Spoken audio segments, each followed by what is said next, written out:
Welcome into the Sports Buffoons Podcast.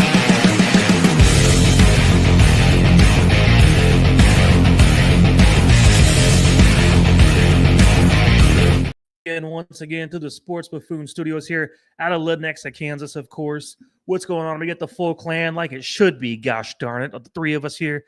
Tanner's a little square on the side of the screen if you guys are watching on the YouTube. But he's still here with us. So that's good to see. We're all finally free for a nice Wednesday evening. But, man, how we all feeling today, JG? I feel great, man. You know, I keep trying to figure out this whole thing that you told me about, which is like you should put everything on the pizza except anchovies. Is that the National Day or something? We'll talk about it later. Well, maybe, but I don't understand it, man. The works on a pizza except for anchovies is the day that today is. Does that mean that I could just put it like a grilled cheese sandwich on there, or maybe? Well, it means like the maybe black a green watermelon. peppers. Can I put a watermelon on it too? It's like what are they talking about, man? I don't understand it. So it's the works. So if you ever order the pizza and just get the works, it's the black olives, the green peppers, the random other crap on there, whatever the hell they want to come up with, except for the anchovies. And for some reason, someone out there got to be big enough to name it like a day, a national holiday, basically, which doesn't really make any sense to me. But apparently that's a thing. So I don't know what you guys think about that. That's pretty weak. Like if you didn't have anything else, you could have done like National Rocky Mountain Oysters Day and jam that in down your throat or something like that. Yeah, it would have been more value added, I think. What was the other thing? There was two other things I already forgot. French dip. Well, they were so stupid. French dip. Yeah, they were so stupid. Like we forgot about it already. Well, some people out there love French dip. So, I mean, some people probably think that's a cool thing, but I personally, I eat French dip once every 5 years.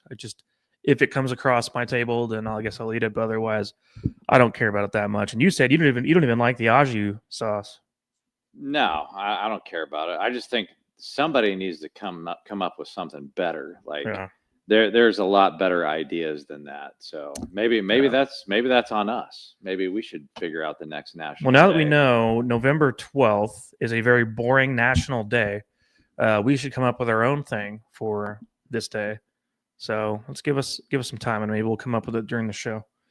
But Tanner, so how you doing, man?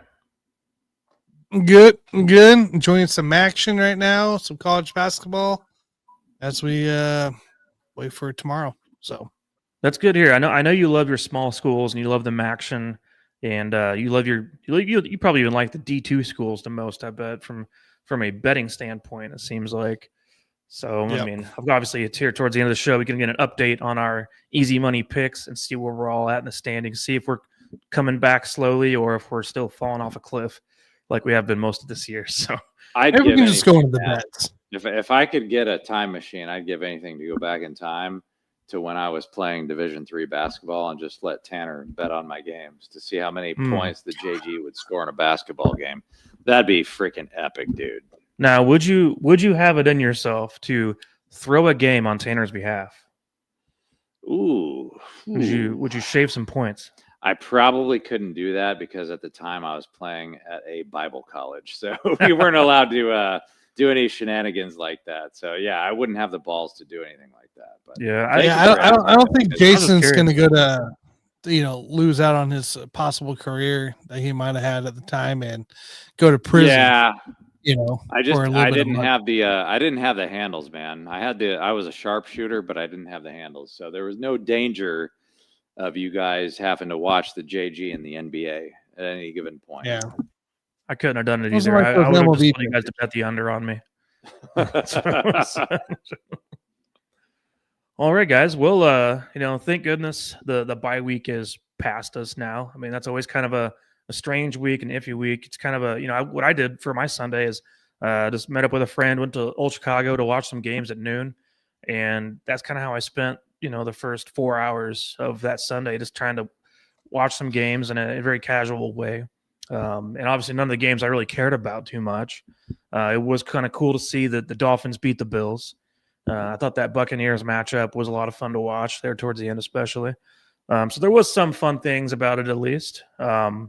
But yeah, in general, the bye weeks are always kind of a rough week just to, because every weekend, it's football season. You're looking forward to watching the Chiefs play, and then when they don't, it's like, man, it's kind of a letdown.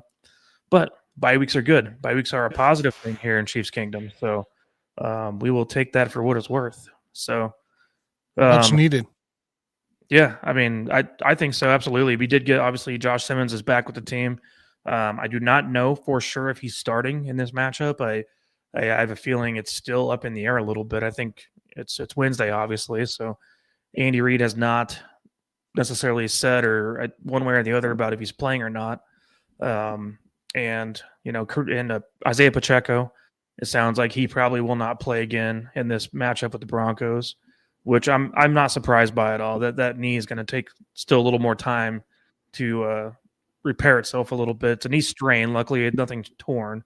But I think it's also important to let him recover as much as he needs to right now. So, but anyways, guys, just any thoughts about just kind of jumping into this game against the Broncos? Yeah, I want to let Tanner go first on this because we didn't get a chance to speak to him after the Bills game. So I want to know his thoughts first going in. Are we going to show up? Are we going to play to the level we know we are? Are we going to be the AFC favorites or not? Because we're still the odds favored to go to the Super Bowl in the AFC. We're still odds favored to win the AFC. But are we going to show it, or are we going to collapse like we did against Buffalo? Or we didn't look ourselves at all. That's what I want to know. Tanner, would you not say this is kind of a must-win game for the Chiefs for a lot of different reasons? It is a must-win game. If you lose this game, the AFC West is gone. You're not winning the division. That's out of the picture. You just watched a 10-7 ball game against the freaking Las Vegas Raiders, for God's sakes. Las Vegas Raiders, a 10-7 ball game. And you're going to tell me I'm scared of the Broncos? But yet, you know what the Chiefs like to do against teams that you shouldn't be scared of? You look at the Bills against what they did last week against freaking Dolphins, for God's sakes. This is the kind of Chiefs team that they should put away. They should put away these teams that stink. And the Broncos team, I mean, you could put it right there with it, Jason. You could put it right there with it. The 21 Pittsburgh Steelers MVP halfway through, Ben Roethlisberger. Mm-hmm. This is that kind of team. I agree. I thought the same thing throughout this whole thing, the whole process of the Broncos winning these games. We know what they did was that Sean Payton and Andy Reid, they did the exact same thing in those games, respectively, is that they didn't want to show too much. The Chiefs played a vanilla offense. Show too much. Go win the damn game. The Broncos didn't want to show too much against the Raiders, and because they knew what was coming up. This is going to be an epic clash. It was just like you got two great offensive minds, and you're not going to just empty the playbook, 1 week. But go win the game. I don't care if you're trying to hide plays. Don't lose the game. Don't lose the game. And both of these coaches, if they were doing that, one almost lost the game. One did lose the game. I mean, you can't do that. I don't. Yeah, I mean, I don't know. It's just the token Buffalo loss every freaking year, man. Like this was not a token Buffalo loss we needed. Because I personally don't believe that you're going to have to face Buffalo in this particular year, with as bad as their defense is. Yeah, when we're at home on the couch, you were not necessarily going to have to face Buffalo in the playoffs anyway. So I don't know why you would have not just shown a little bit more on offense and given. Yeah, when you're at home on the couch because you needed that game, you need that W. And if you do the same thing against Denver, you're just go ahead and pack that bag, get it ready. So, well, for me, like if you guys talk about the Bills right now, it's like I look at what the Bills just did against the Dolphins as basically they exerted all of their energy and focus on the Chiefs game, and you could see the energy they had defensively and offensively going against the Kansas City Chiefs. Who it was a year in, year out. We play them every damn year. It is their nemesis. It's the one game they want to get up for no matter what. They thought about that Miami Dolphins game and was like, well, we're going to put all of our energy into this Chiefs game, and then we'll just beat the Dolphins because we're better than them. And that's not the way it worked out. I mean, at the end of the day, it was almost like it was a bye week. They treated it like a bye week. I mean, they really did in a lot of ways. They really did. They cared so much about beating the Chiefs that they totally overlooked the Dolphins.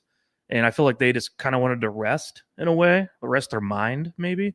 And the play calling was terrible. The offensive line was really bad for the Bills in this last game, and which is crazy. I mean, it's not like the Dolphins are an all-world beater defensive line or anything, but I just think that's what it came down to. Is in this game of football, it's like you have these weeks where you show up and you play big and you have energy to you, and other weeks you show up and it's like you're deflated.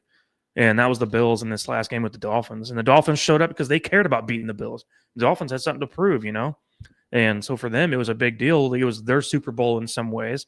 Whereas the Bills versus Chiefs, that's their Super Bowl, is to beat the Chiefs in their regular season. So but now you got two teams that it's their Super Bowl because you got the Broncos coming in.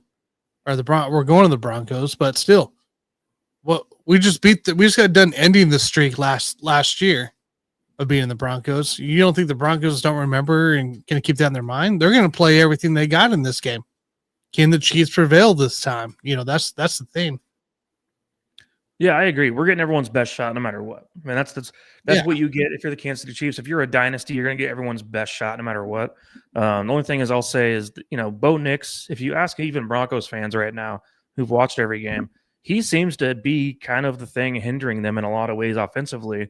And right now they're middle of the pack, 17th overall in points scored offensively. But that seems to be that they're disappointed this year in his progression, because I think last year they were all excited as a rookie quarterback to come in, have some moxie and get some wins. And then this year he's not quite lived up to that year 2 development they were hoping for. And he's towards the bottom of the half in completion percentage and just overall if you look at the stats as a whole, it's towards the bottom of the half right now, and he's kind of the thing right now holding them back in a lot of ways. And now they have an injury, of course, to the running back room, so we can get into that here in a few minutes. But it's more about the Broncos defense once again, which is the way it's been for a long time. And I think they have some good pass rushers over there, especially off the edge. And so I think that's going to be a big thing to watch in this game, which is why I think Josh Simmons might be getting some playing time in this game, even if he doesn't start right away. Yeah, I mean, I still believe that Bo Nix is the long-term solution there. But, dude, he's only in year 2, right? And so you're going to make a lot of mistakes when you're a year 1, year 2 quarterback. You can still go ask CJ Stroud. You can still be Sean Payton's guy that you can build around. That's fine. But in year 2, the dude's making a lot of mistakes. His passer rating is about the same as Spencer Rattler, if you want a comparison there. Now, I don't think he's necessarily had a bad year. He's thrown for 2,100 yards, 18 touchdowns, 8 INTs. But, do I really trust him in this upcoming game against the Chiefs? Probably not. I mean, this could be a shootout or it could be a big nothing burger. We don't know, but I don't trust Bo Nix in year 2. But I trust that combination of Bo Nix and Sean Payton for the long term. Yeah, I think I agree with that. What are your thoughts on Bo Nix right now, Tanner? I think it's fine. He's still figuring it out, right? I mean, you just moved around 3 of his freaking weapons via trades. Vele going to New Orleans. You had some other guys go. So you're trying to get some stability. You got Troy Franklin's who's emerging there. You still got Mims, right? I think Mims is hurt. He'll probably be out again this week here. But, I mean, you still got Mims there and Cortland Sutton. I mean, he's helped revive that guy's career. So, you're not – I think you're just trying to get the weapons understood. You're trying to get a run game underway. It sounds like J.K. Dobbins could be out this game as well. I mean, you're looking at R.J. Harvey being the lead back there, and I like R.J. I like what he brings. So, that could be, another change to this offense that could hurt them. So I think the consistency of the staffing part is what kills them. But I also just don't think the Broncos are that good offensively right now. So, I mean, they can throw up 40 points in a quarter, the fourth quarter. They'll go win the game in the fourth quarter. But if you can put it to them and have a good defense that can stop them, you got them. You got them locked in. So. Right. Yeah, I mean, I would say right now, Denver's pretty average offensively because they're about number 17, I think, 23.5 points per game in scoring. And so that makes me think they're just kind of one of these teams that you never know what you're going to get from week to week. Meanwhile, the Chiefs, they're top 10 in scoring, 26 points per game. And so they're a little bit, actually not a little bit, they're a lot more reliable in terms of scoring offense. So, but again, you're on the road here in Denver, and what's the script going to be? I mean, is Denver just going to try to run the ball, run the clock? What are they going to do here? I think the Chiefs are just going to have to just try to destroy them and just try to score as many points as possible. I think this game is going to be, for Denver's sake, about ball control. I think at the end of the day, they're going to try to do their best to limit turnovers. They're going to ask Bo Nix to do the simple things.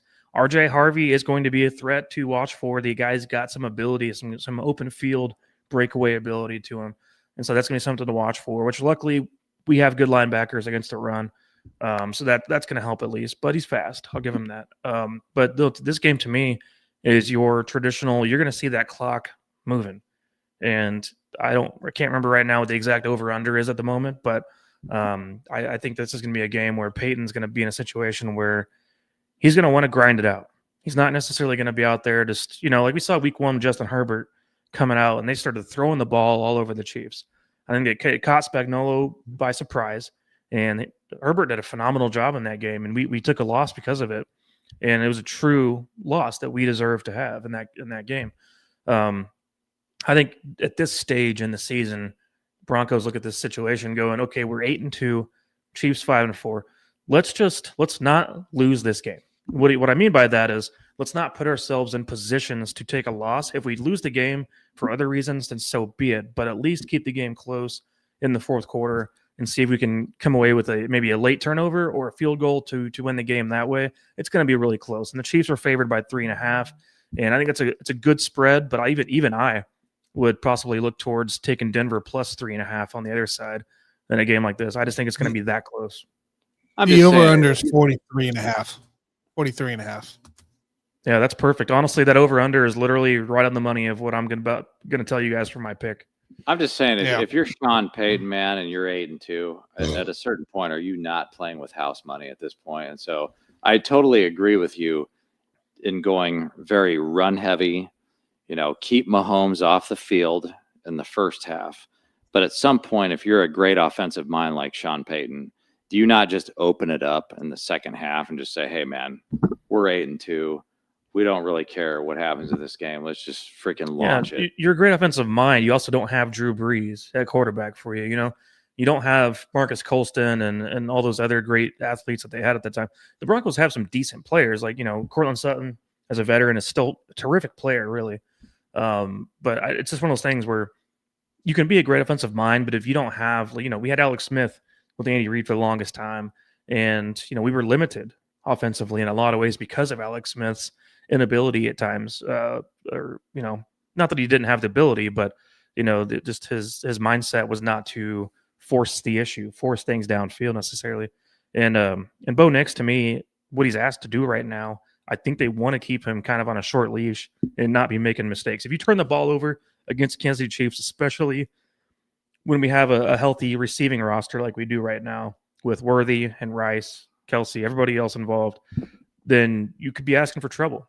And, I just think that's going to be the thing that Sean Payton looks towards in this game. I don't expect to see a whole lot of downfield passing in this game, really, honestly, from either team. Tanner, what other thoughts you got, man? I think you can get your breakaway plays. I think Troy Franklin's going to come loose, so you're going to get something there. Cortland's been a downfield guy for the Broncos, too. I think you're going to see that. I think you'll see an Xavier Worthy appearance, maybe a Tyquan. But, those are all going to be the one-shotters, right? So, yeah. I don't know, man. 43.5, I like where it's at. I like where the line's set. Quite frankly, if the Chiefs want to win this game, we have to hit the over in this game. But if we're not near the 43.5 and the under, I'm probably not gonna be happy where we're at in the situation. So why do you think if the Chiefs are gonna win this game, that the over has to hit? Why can't the Chiefs win this game and keep the Broncos to 20 points or less? I think they got to keep them 20 points or less, but the Chiefs better be near 30. Tell you that much. We don't want the Broncos in reach in the fourth quarter. Broncos, we don't want the Broncos 17th in offense right now in points per game. And also they lead the entire league in punts, as we all know now at this point. Why is it you think that this is a game where the Chiefs need to put up 30 to get a win? Because they like to fool around. Chiefs like to fool around for one. They don't put people away. They have this year a couple times, but they won't. But the thing with your Broncos here is that the quarter they've been killing teams, aka killing teams being the matter, is the fourth quarter. If they're strutting around and they're handing around with inside 7 points, 7 to 10 points, and you're going in the fourth quarter, it's a tough situation because that's where the Broncos capitalize and they win these games. All right, so you're saying you're afraid of that fourth quarter comeback we've seen a few times for the Broncos then? Yep. Okay. I gotcha. All right. Well, do we have an injury report at the moment? I don't know if you have one pulled up. It takes two. Only thing I know right now is that Patrick Surtain II is questionable. Yeah, I do not expect to see him play in this game. I'd be surprised if he does. And I don't think Dobbins is going to play either. Yeah, Dobbins, the idea right now for Dobbins, he might be going to IR. So I have a feeling Dobbins will not be playing in this game. But all right. So as of today, for the Broncos, Cooper, full practice today. Marvin Mims had a full practice today. Garrett Wallow had a full practice. J.K. Dobbins did not practice. Alex Singleton did not practice, but he has an illness. And then Surtain did not practice today. There's nothing for the Chiefs. Well, we know Pacheco still is not practicing. Here we go. I didn't click a new site here. Pacheco did not practice. Karlaftis was limited with a thumb. Everybody else, including Josh Simmons and Juwan Taylor and Trey Smith, were full practice participants today. All right. Well, I'm hoping Kareem Hunt has some juice left in him over there to get a full workload. You know what I'm saying? So we'll see how that plays out. I think he will.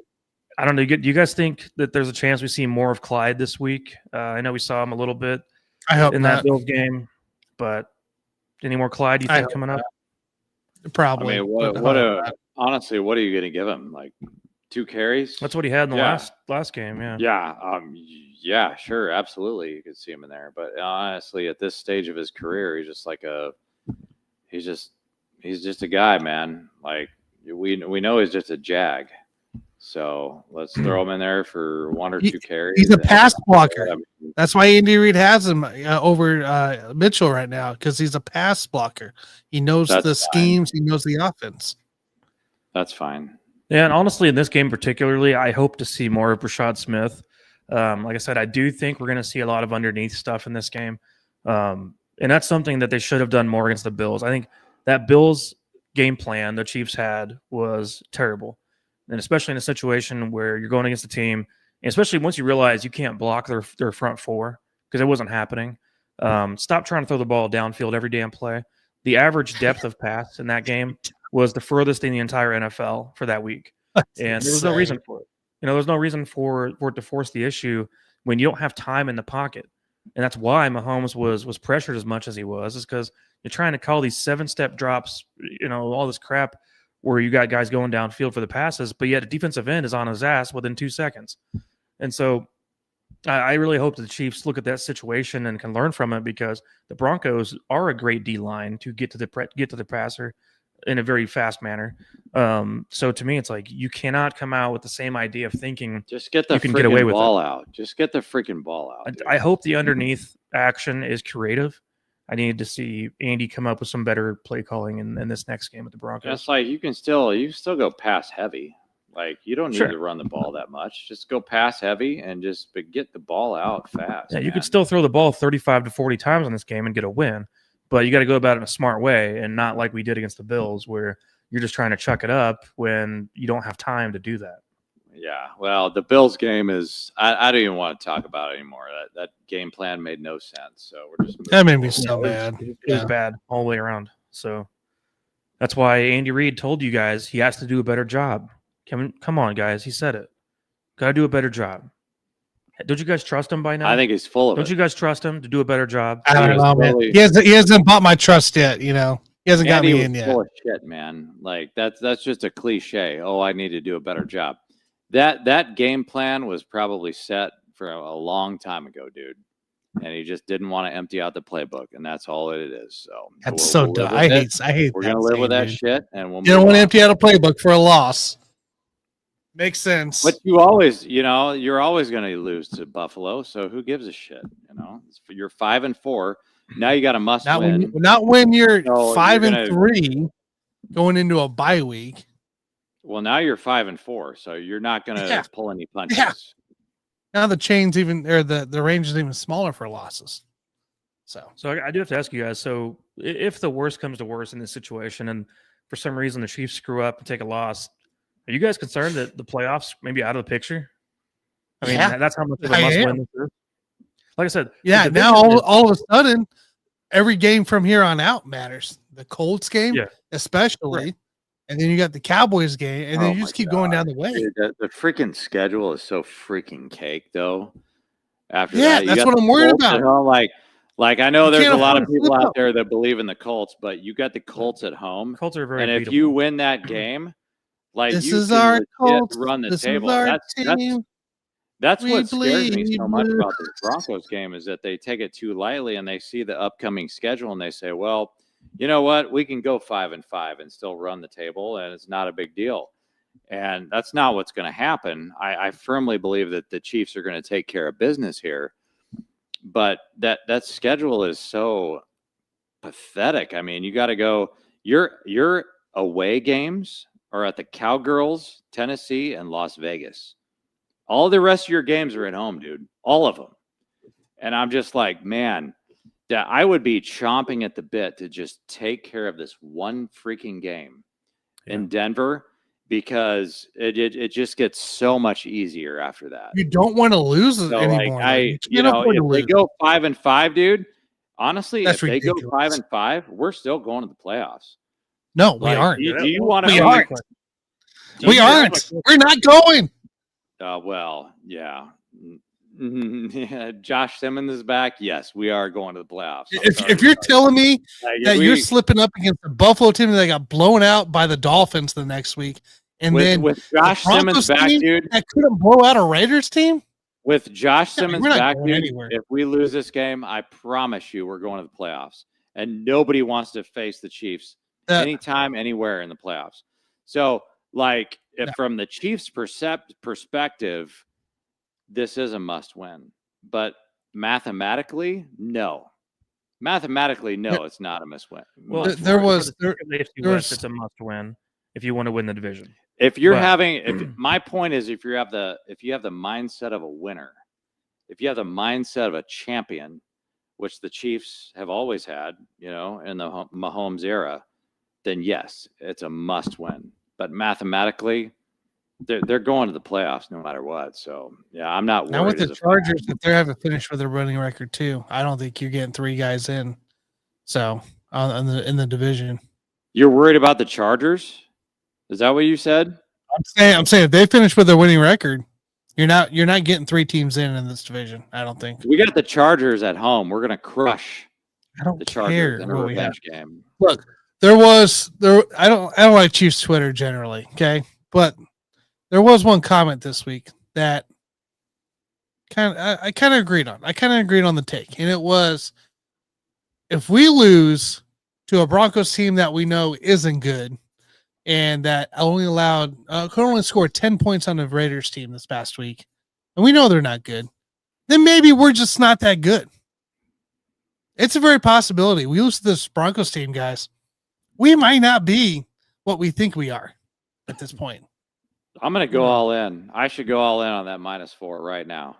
Just put what do you want me to put? $5,000 on the game? I want you to go to 5.5, Jason, and win. You'll win like $1,000, $2,000.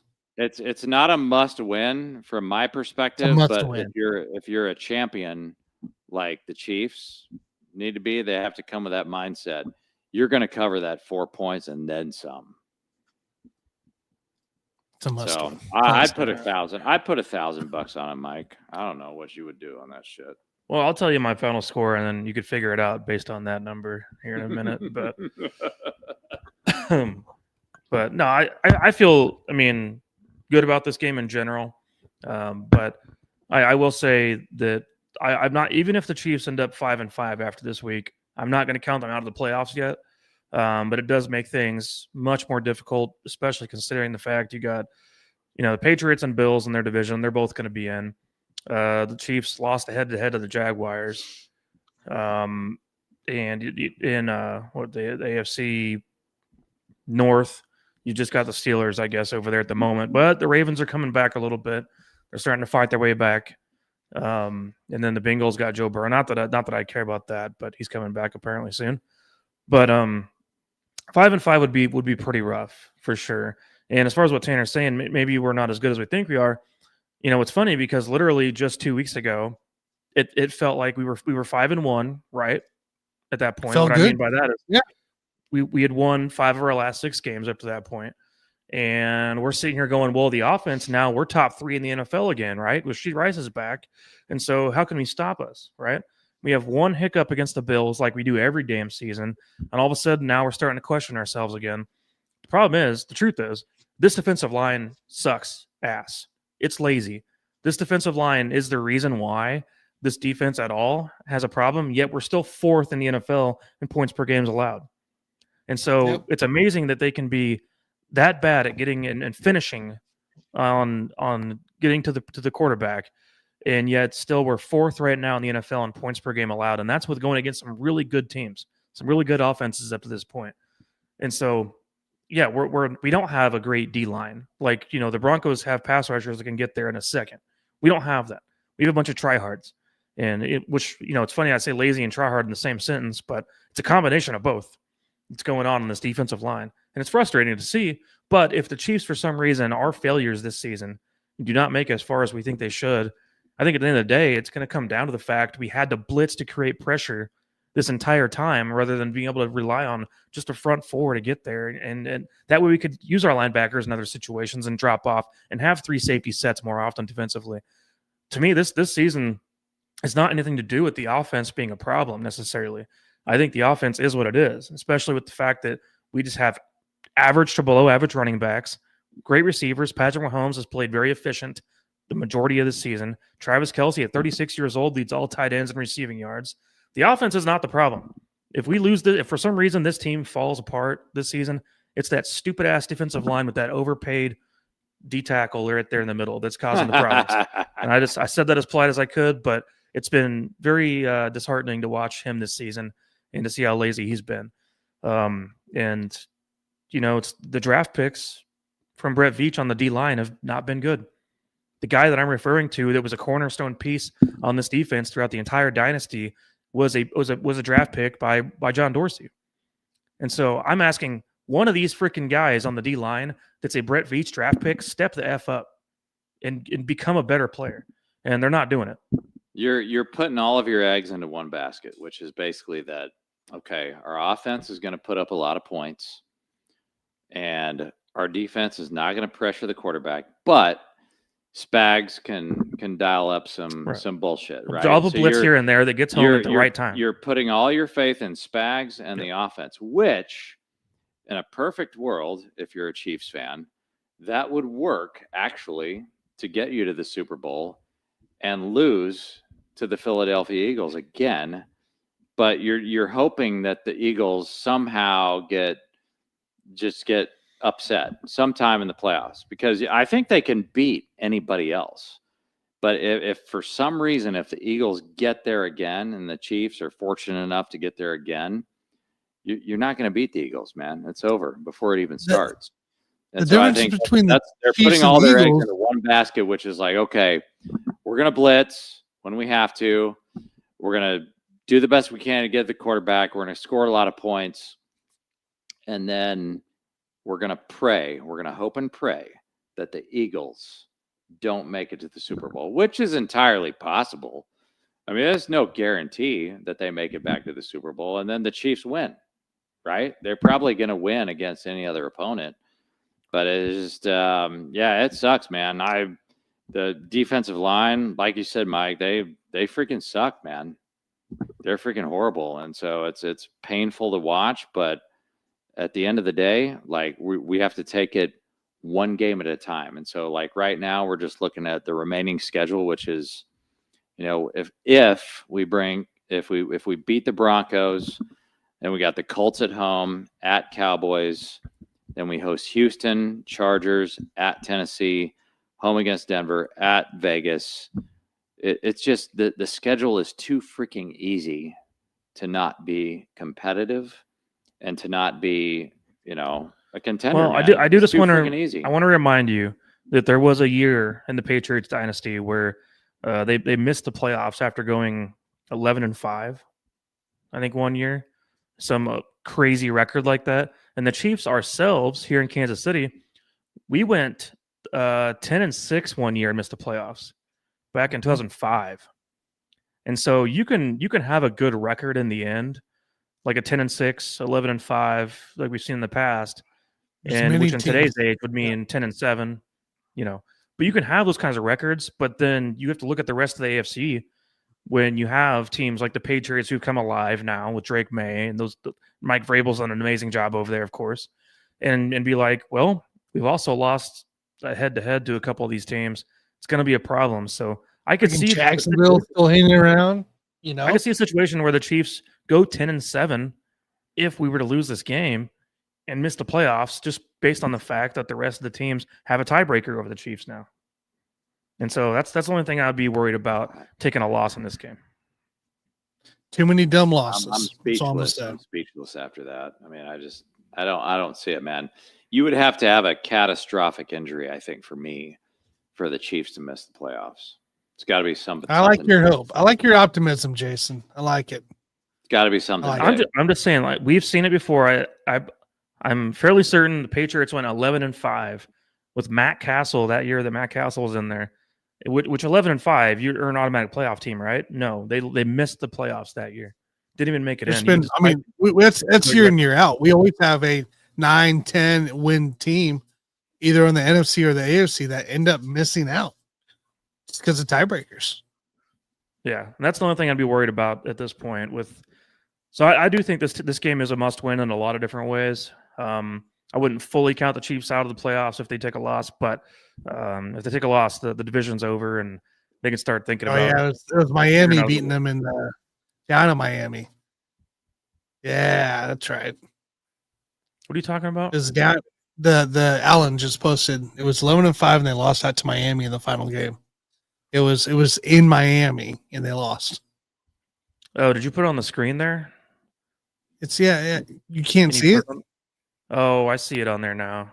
It's in the box. No, it's tiny. It's on my end of the screen anyway. It's a tiny little font. Okay, I know. That's better. That's better. A little better. Yeah. So Miami and the Wildcat. Yep. I'm glad Alan remembered what I was referring to on that one. And yeah, the Wildcat with Ronnie Brown. And who else was over there at the moment? I can't remember the other running back. They had two running backs that were pretty good, but Ronnie Brown was kind of the main one that was helping run the Wildcat that year. Ooh, that's a good trivia question. Ronnie Brown, and who was the other guy? Was it D'Angelo Williams? Well, he played for the Panthers. D'Angelo Williams played for the Panthers during that time. Ooh, there was one other running back for the Dolphins. Was it the Cadillac? No, he played for the Buccaneers. Oh, no, they have the same draft class, though. No, you're right. It's the same draft class. Same draft class. But no. Ronnie Brown, some random. Ricky Williams? Oh, no, there goes. Okay, Alan. So, no, it was Ricky Williams. Oh, my goodness. The Hall of Famer? Yeah, Ricky Williams. Did Williams. he ever make it to the Hall of Fame? No. Because I'll be pissed if he didn't, because he's like a top 15. So, yeah, Ricky was still playing at the time. So, that's who it was that was with him. So, Ronnie and Ricky were doing that Wildcat thing for a minute. Ricky should be a Hall of Famer if he's not already. There was a fun video I watched a long time ago. Walter Payton was running the Wildcat with the Bears in the 80s before the Dolphins made it famous. And it was just direct snaps to Walter Payton in a game. I can't remember what game it was, but it was some game in the 80s where it was just direct snaps. This whole drive was literally just direct snaps to Walter Payton. And he was just doing damage, just taking direct snaps. Yeah, Walter Payton was him before the term him became a thing. Yeah, Walter could do everything. Walter could throw the ball. He was like LaDainian Tomlinson, I think, holds the record for most running back touchdown passes in the league history. But Walter was that before LT came along. was he could do everything well, and that's what made Walter special. But anyways, guys, should we go ahead and get on to our picks of the week for Chiefs and Broncos? Let's do it. All right, guys. Who wants to go first on this one? How's JG feeling? I feel fantastic, man. So, what do you got, Tanner? Is it 43 is the over-under? 43.5. All right. So, I'm going to go 24-17 Chiefs. You got the Chiefs -4 on the road. I honestly think that if the refs would just freaking, for God's sake, one day in their lives, just stay out of the game and just let the players play, like this has blowout potential. But I'm going to go 24-17 Chiefs. All right. I love the over/under on this one. I think the odds makers got it right on this one for sure. But I do feel good about this game. This is a situation where the Chiefs need to prove a lot of the actual national media right for once.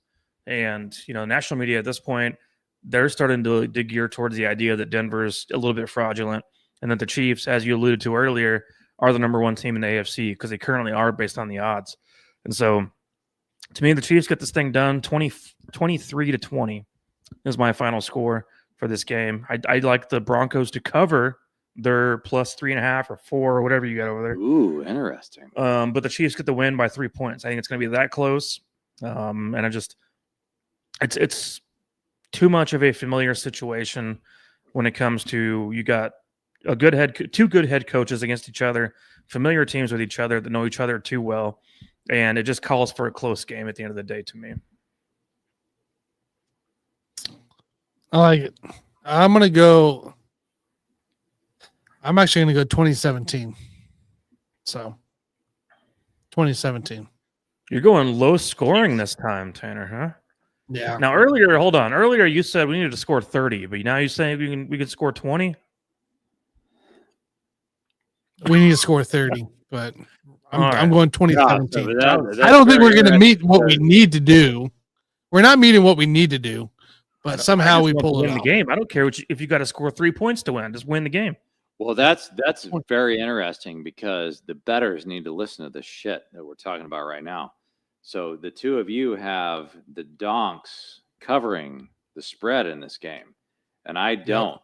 I have the Chiefs covering 24-17. Yeah. So the both of you think that the refs are going to start throwing flags and try to control the. So what's funny? What's funny is the referee crew that was announced today. The Chiefs are 4-0 with this referee crew. So the Bronco fans are throwing their hands up in the air right now and running around their underwear. That's great, man. But the Chiefs are 4-0. I can't, Alex, whatever. I can't remember who the actual crew is, but yeah, we are 4-0 with this crew. Jeez. Yeah, well, against the spread or just to win the game? To win the game. The referee. Okay, that's the referee. Fine. That's a head referee in this game. Yeah, that doesn't bother me. Like, we're gonna cover, dude. We're gonna cover. Yeah, and that kind of thing, honestly, it's whenever it's that small of a sample size, it's kind of funny anyway. The Chiefs are the winningest team. You just got embarrassed by a team that can't even beat the Miami Dolphins. That's what happened in this last game. If you can't at least muster up a 10-point win, in my opinion, then what are we talking about here? You have something to prove. Because we already talked about the remaining schedule for the Chiefs. Like, there's not a whole lot to prove there. You just rack up your wins or whatever. But you need to come out strong in this game. No, I get it. It's still a divisional game, and it's against an opponent that is at least somebody that we should respect to a degree at this point. Now, we didn't used to, obviously. It was a big joke, right? But, at the end of the day, it's Chiefs and Broncos. You and Broncos respect the coach, man. You respect the coach, and you respect Patrick Surtain, who's not even going to freaking play in the game. That's all you respect. I think at the end of the day, you have to give them some kind of respect at this point. They found ways to win games that they were losing big time at times. That's the reason why you're going to destroy them. By at least it's going to be a 10-point win or more. Like, if you respect them, then that's when you destroy them. I would take it. Absolutely. I just think that at the end of the day, these games are typically very close, and the better team does usually win, but it ends up being a closer game than you would expect at the end of the day. But I'd love to be wrong about that. I'd love for it to be a blowout, but I'd be really shocked if that's the case. Okay. All right. Well, we'll see what happens, man. We got 2 guys with Denver covering, and you got 1 guy with a 24-17 prediction. So yeah, and like I said, the referee thing, it's like the Chiefs are the winningest team like of all time within this time span, like within like a 5-7 years time span, whatever it is. And so it's like we're, especially in a 4-game sample size, of course we're going to have a bunch of wins with most referees. Most referees win-loss in Chiefs games favors the Chiefs to win. So that's all I would say about that. So people out there, that way the conspiracy theorists out there, that are listening, they can all calm down a little if they can just remember the fact that the Chiefs are good with every referee crew except for one. I think Carl Schaefer's is the only freaking one that actually the Chiefs have a hard time. Well, we just had him. That guy, dude. He was a referee in the Bills game. So if I saw that guy at the bar, I'd freaking buy him a beer, man. I'd probably buy him 5 beers, man, just because he's a great referee. Well, he officiates games like he's drunk, so you might as well buy him 10. Get him 10 beers. I love that freaking guy, dude. All right, guys. Well, is it that time? What other thoughts do we have to round off the week we have coming up before we jump over to Easy Money? What you got, Tanner? No thoughts, I guess. Hey, what are you? I don't want to talk about there, Tanner. Let's Tanner, just talk what you got to drink, man? I've got my Deion Sanders Prime Orange over here. I put it in the frame here. Why you drink Prime, dude? Tanner, are you drinking beer? Such a Logan Paul move. Well, this is such a Logan Paul move. This is the ultimate hydration drink. So I wanted to know if Tanner's drinking beer, or is he drinking something else? I had soda and water, dude. So that's all I'm drinking.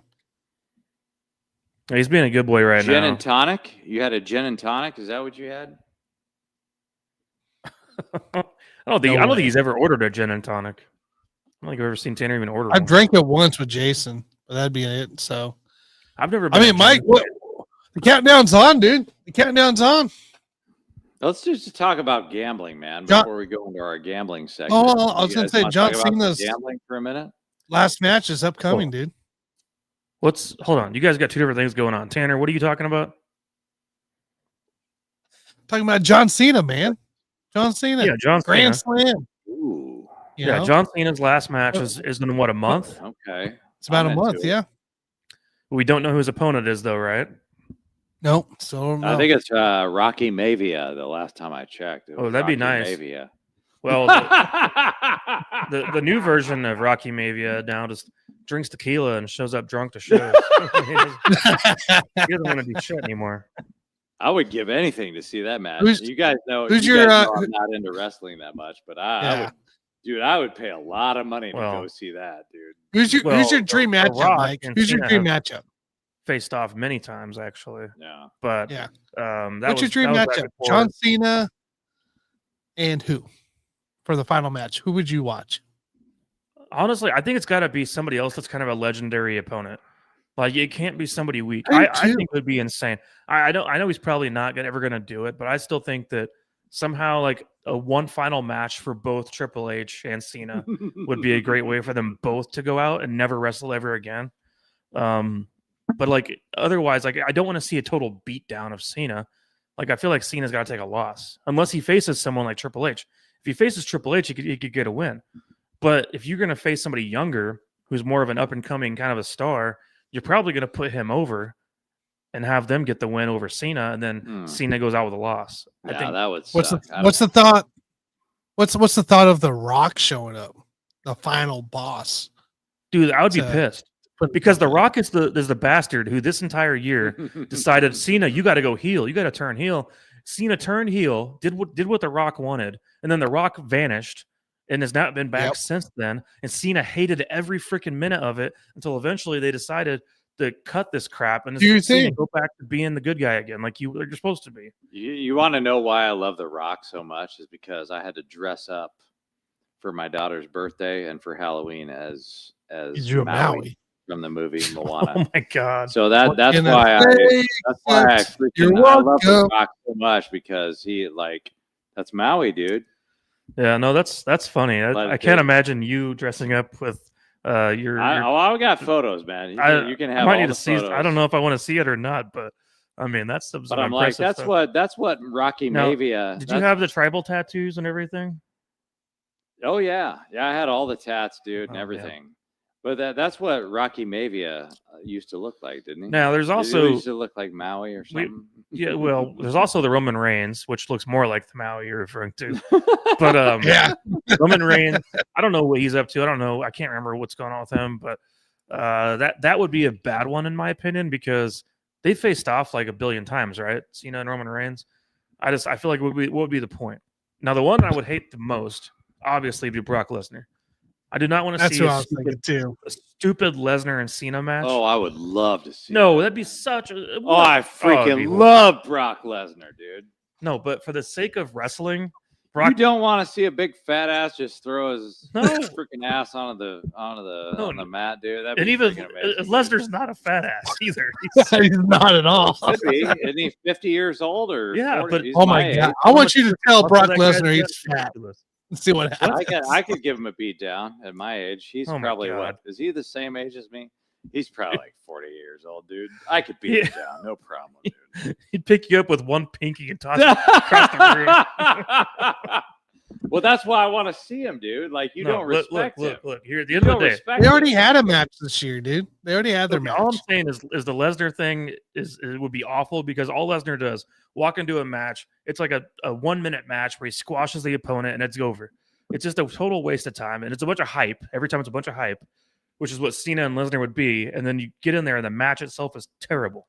And I do not want to see that. I want to see. What if they did?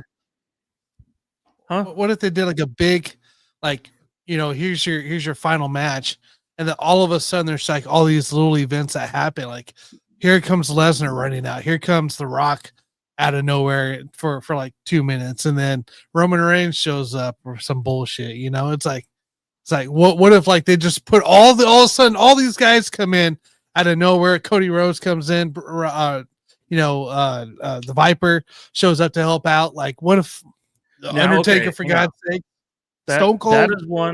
That is one I would accept if Randy Orton wanted to be the one to face Cena for his last match. Those two have been friends forever, and those two have known each other since day one, going way back to Ohio Valley Wrestling. And so I'm talking about, the early 2000s, back when Randy was first coming up and so was Cena. That would be a good way to go out, because I could at least respect Randy Orton, because I do respect Randy Orton. And I think they would put on a good match. They would not put on a failure of a match. And so that's what I would care about the most. Yeah, I agree. That would be, that's my pick. I want it to be Randy Orton. I don't know what Randy Orton's doing right now, but I think he's just kind of. He's he's helping Cody Rhodes out right now. Is what he's been doing. So, well, I do not want Cody Rhodes and Cena to do anything, because that's boring. I think Cody Rhodes is boring personally, but I would take Orton and Cena as the last match, and that'd be a fitting way to go out, because those two came in at the same time. They might as well go out, Cena can go out. Yeah. Nah, that's fucking stupid, dude. I want fucking Rocky Mavia in there. All right. That's fucking stupid what you just said. I want Rocky Mavia in there. All right, well, let's not say anything more stupid than our easy money picks. So let's see how stupid we can get in our easy money picks now. All right, Tanner, you have our numbers to let the public know. I do. All right, time for your easy money bet of the week.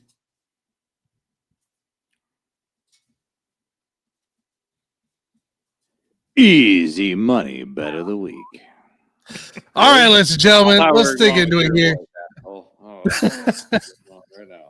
I know I missed last week, okay? I know I missed last week. So let's do a little recap on that horrific one. You guys did pretty good, actually, recapping the week here. JG had Commanders +3 in Seattle, Washington under 47.5 that week in week 9. Both losses there. Mike, you had the 2 lone wins for this week on a 3-bet week. Mahomes over 270. By the way, I threw that on my Lock It In show. Appreciate that loss that we ended up getting on that one.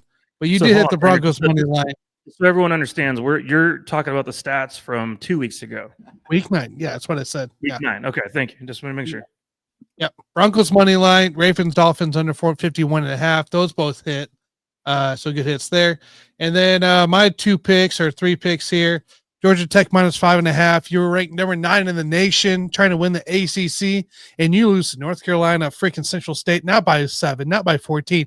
You get your ass blown out. Pathetic. On the ban list, by the way. Georgia Tech's officially on the ban list for bets after that performance. Mahomes over 4.5 rush attempts. 1. Actually, I don't think he had it. He might add 1 in that game. 1. Tyron Tracy over 13.5 rush attempts. No Scatabo. Should have led the backfield. He was dead last in the rush attempts. Pathetic. I don't even know what the hell happened there. So for that week there, we finished 2 and what was that? What's that total bet here? 2 and 8 or 2 and 6. So horrendous outing there. But week 10 comes along. I took a break here because I was gone. Did not want to throw out a bet. I didn't chance to look. But JG threw out Carolina -5.5. And Tyler Shuck said, "Shucks, you're not going to win this one, JG. You're not going to win this one." That was a rigged game. Tyler Shuck out here 2 weeks in a row, that's freaking looking like a freaking rookie quarterback that can actually play ball. But you did lose that one, -5.5. Mike, you had Denver, Las Vegas over 42.5 on Thursday Night Football. It ended up being 10-7 ball game. By the way, Mike, Monday night ended up being a 10-7 ball game. So we started the week at 10-7 and we ended the week at 10-7. What a weird week. What a weird week 10. But you did get the Chargers at -3. So 1 and 3 day or 1 and 3 week, guys, for us here. Here's your totals. JG is 4 and 7. 4 and 7. Ooh, that's not Mike, bad. You're 6 and 9. Nice. You have a nice score right now. Okay, we're gonna get better, but you have a nice score. We're coming back. I am 6 and 13. That puts us at 16 and 29 as a group going into week 11. Yeah, that's our worst midway point of all time. Are you serious? 16 and 29? Yeah, I don't think you could get much worse than that. We're usually still hovering around that 43, 45. What was your record, man? I missed that. I saw the other ones. But 16 and 13. No. 6 and 13. He's 6 and 13. So you're the problem. I think you're doing worse than everybody else. So can I just fire you and then we'll move on? Are you fired? Well, yeah, go ahead. Can I fire you like the you guys heard about the Dallas Mavericks GM finally gets Nico did that dickhead trade with Luka Doncic. What's the point of firing him now? You already got your team screwed up. Might as well let him live through it. So yeah, I like that mentality, but I think we you already screwed it up. You got to live through the whole year with me too. It's Nico Harrison is the guy that got fired. Nico Mavericks. Like that's what we need to do with Tanner, Mike. We need to fire his ass because he's worse than we are, man. And if you're worse than us, that's a big freaking problem because Mike and I have been pretty freaking bad. This is my worst year. Tanner's actually worse than the two of us. I can't I'm fathom that. Climbing back, guys. I started off I was 1 and 7 at one point. I think I'm climbing back out of this hole. But dude, I've had 2 bad weeks. This asshole over 2 bad here weeks doesn't even know which way is sideways, man. Like he needs to get fired. I'm not going to give you a paycheck this week, Tanner. This is stupid. You had 1 3-0 week that miraculously happened. Yes. Otherwise, you'd only have 1 win right now. But I had a 3-0 week, and my record is better than yours, which gives me the authority to fire you. You're fired. Oh, good Lord. Just pick your damn pick, Jason. Just pick your damn pick. Going first here. You want me to fire you like the water boy? Don't make me fire you like the water boy, dude. Water sucks. I'm gonna go ahead and go first with my picks. Mike's going first. Dude. I'm going first with the picks. Because I if I can get these 2, that puts me in 8 and 9 because I have 2 of them here. And that means I'm right back in the mix, guys. Like I said, I have never in the history of the show been under 500 for a full season. So In fact, normally I'm right 55 to 60% at least. So time to get back up to where I need to be. So my first one, Tanner, I did good on this last time I did this. And so I'm going to go back to this idea one more time. So you're actually going to take a parlay to make it into one bet, which is going to give you even money or close to it, at least. So I did check the odds. Depending on where you do this at, it's going to be plus 100, could be minus 105 or 115 even. But, somewhere between there. So it's going to be for tomorrow, as a matter of fact. Travion Henderson. You're going to take him against the Jets to get 1 touchdown in this game, along with 80 total yards of offense. So receiving and rushing for Travion Henderson, along with that 1 touchdown. And he is now the full-time lead back there in New England, as he should be. He's been he has been waiting. I'm surprised they would took this long to let him get unleashed, because I'm a big fan of Henderson. I've been waiting all year long for him to finally be unleashed, and this past game was his breakout game finally. So that's my first pick of the week. And the Patriots are going to roll that one easily. I mean, it's going to be they're going to destroy him. Henderson's going to put up a big number, and Patriots and Jets is going to be. I mean, I'm going to watch the game, but it's going to be kind of boring probably. All right, next after that, I have Bills versus Bucks.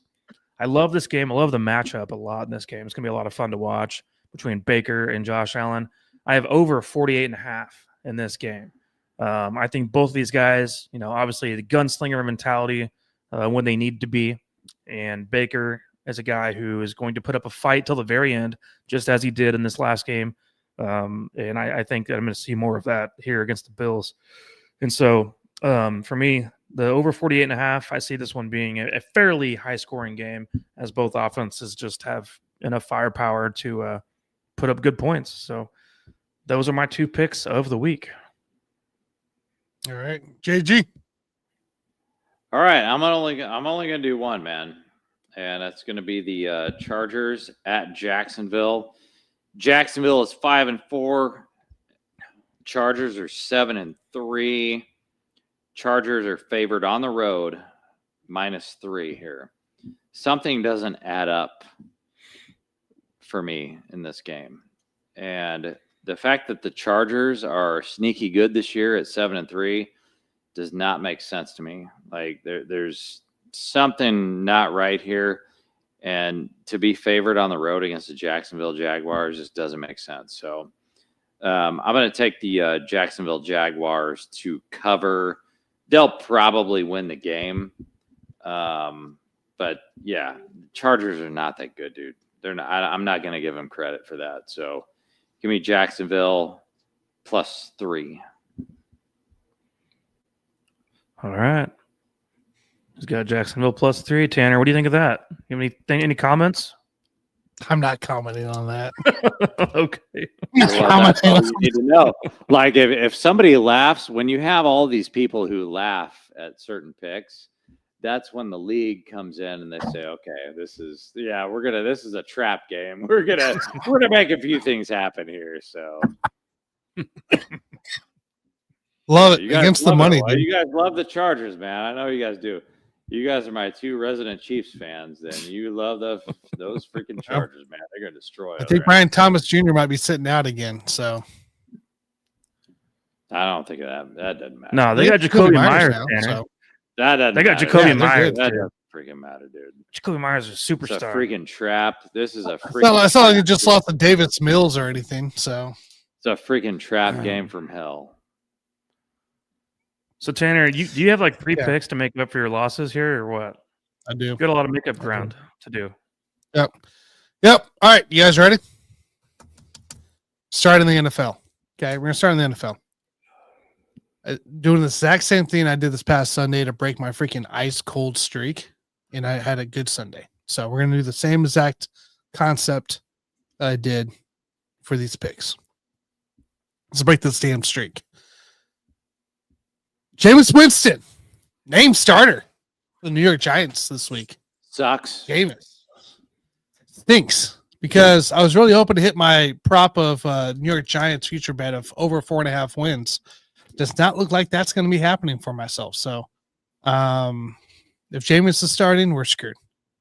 They're going against the Packers. Green Bay's defense is interesting. They just held Jalen Hurts to a pretty abysmal game, like 10-7 ball game, a fumble, but yet they allowed Jacoby Brissett to walk all over him. It's a weird defense. Jameis Winston's line right now for passing yards is 228.5 minus 112 on DK is your best bet. Against Pittsburgh and Kansas City last year, after he blew up against the Broncos for 400 and something yards, Pittsburgh and KC, he was underneath this line. That was the 2 games following it before he got benched again or injured or whatever it might be. He hadn't started since then. Green Bay's defense on this line has hit the under 7 out of the last 9 times. The only 2 that were over this 228.5 was Jacoby Brissett and Dak Prescott. I'm banking here on Jameis with no neighbors, with no Cam Scatterbo, with a running game that the Giants can't seem to figure out how to use Tyrone Tracy correctly. I'm taking the under of 228.5 for Jameis Winston's passing yards for this week. That's bet number 1. Interesting. Why do you like him blowing up? Do you like Jameis Winston to throw for 692 yards? I know Jameis is a guy who's a risk taker. He's a suck. And he likes to take chances, and he likes to throw the ball down the field. He likes to throw picks. I guess he can add his name next to Jacoby and Dak. He can be the third guy to pass over this line against the Green Bay defense. But Green Bay's not hurt. There's nobody hurt for him on the defensive side. So, yeah, we'll see how it goes. I see where you're coming from. I just know Jameis' style, and if he plays the whole game, he's just going to start chucking it up because he just doesn't give a shit. Everything about crab legs. It's true. So when he took over last year against Cincy, he finished out. All right, let's just not do that. So he took over Cincy, finished the game. Week 8 in Baltimore, he hit 334. Chargers last year, 235. 395 for New Orleans. Couldn't hit against Pitt at 219. Denver, 497. And then Pitt again, 212. KC, 146. You're going against the defense, quite frankly, resembles what a Pittsburgh defense was last year. Pretty close to the Chiefs. This defense can actually play when they want. So, I agree. That's why I'm going. Great. Yeah, so we're going to go to the under. We're going to bank on the Packers defense is showing up 2 weeks in a row. For God's sakes, we'll see here. If not, Nick Bodkins will hear about this.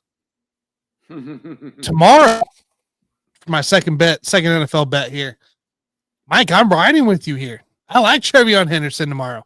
He is one of the best backs that you could bet on right now because the lines are still low. Screwed. He's not getting to the end zone. You guys are hosed. Last week, I didn't say end zone. I didn't care if he gets in the end zone on my side. Last week, he had 14 attempts. He ran for 147 against Tampa Bay's defense, which is actually generally pretty good against the run. He's officially in the starting role. He's going against the goddamn New York Jets on Thursday Night Football. His line for rushing yards, 78.5 rushing yards. That's it. 78.5. The Jets defense has allowed this over 6 for 9 nice times this year, or 3 out of the last 5 games this has gone over that line. And that includes running backs such as Rico Dowdle, Samaje Perine have both ran over this 78.5 rushing yard number. Okay. Others were pretty close to it. So we're taking Trevion Henderson over 78.5 rushing yards tomorrow. I like the yards. I just don't trust the touchdown at all. Well, that was in my bet. Yeah. I need 80 total yards and 1 touchdown for mine. So if Mike, 80 total yards. See, I was going to do the pass receiving yards, but it was like almost 1. Actually, I have it here. It's at 102.5. So I decided not to rely on a passing game in case they stop passing the ball. Trevion should see plenty of reps. So we'll take the rushing yards game. And the final bet, we're going back to college football here. USF, South Florida at Navy. South Florida currently in the playoff picture as the the Power 5 team, currently in the playoffs. This is a team that's high powered. They score a lot of points. The games it's insane what the South Florida team has produced here. Navy hasn't covered a game since September 15th. Hasn't covered a game since September 15th. And I'm not talking 23.5, 26.5. I'm talking 3.5, 4.5, 7.5, 6.5 games. Okay. South Florida, they've covered every game since 9/20, and that's included a couple 20, 23.5s, 26.5s. Okay. There was one common game between these two guys that I looked at. There was another great team that's actually in this conference. North Texas has played phenomenal this year. North Texas lost to South Florida, 63-36. Navy lost to North Texas, 31-17. One team likes to score points. One team likes to try to be strategic and play a little defense here. I don't think it matches up well for them. Give me University of South Florida -10 at Navy, and look for them to cover this game here and stick around in the playoff conversation here. They got something to play for. All right. Well, let's hope you finish over 500 with your picks, and that way, hopefully, we get our picks. So that way, we're I don't know if as a group we're going to get back to 500 this year. That seems like a tall task at this point, but I think at least one or two of us can get over 500. So this is a pivotal week right here, because you're going to know after this week if Tanner continues to shit his pants or if me and Mike continue to waffle around the 500 or chase 500. I'm making a comeback from the beginning. I was 1-7 at one point. So I'm making a comeback now that I'm 6-9. But I stopped betting the dumb bets. Like you're making your comeback. I'm waffling. I like to waffle around 500. You make your comeback. This guy probably shit the bed again. Who knows what the fuck is going to happen, dude?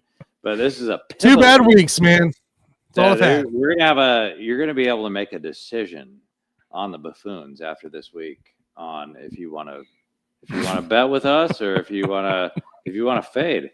It's okay to fade because we like the fact that you guys spend your time with us and you watch us.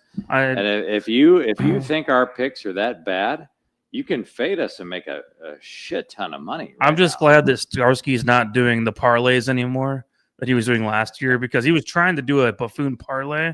Yeah. And if you did that this year, you would definitely not won anything at all. So, but you could still fade it, dude. You could do a fade parlay and just bet against. You could, but what's funny is I still feel like as bad as we've been, every week at least one of us has gotten a win.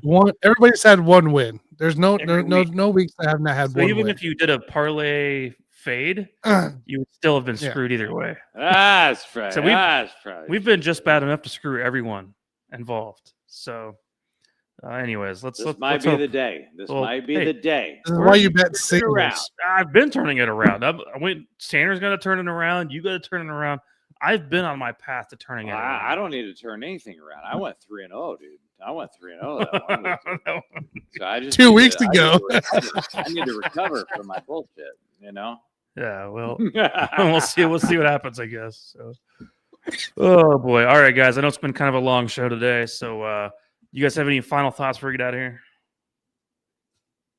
Yeah, I want to know if Tanner actually cracked open a beer, if he's still drinking his freaking Aquafina over there. I don't know what the heck's going on, man. So, what is that? Dr. What do you Pepper got? Zero. Oh, okay. Dr. Pepper Zero, and you put, what did you put?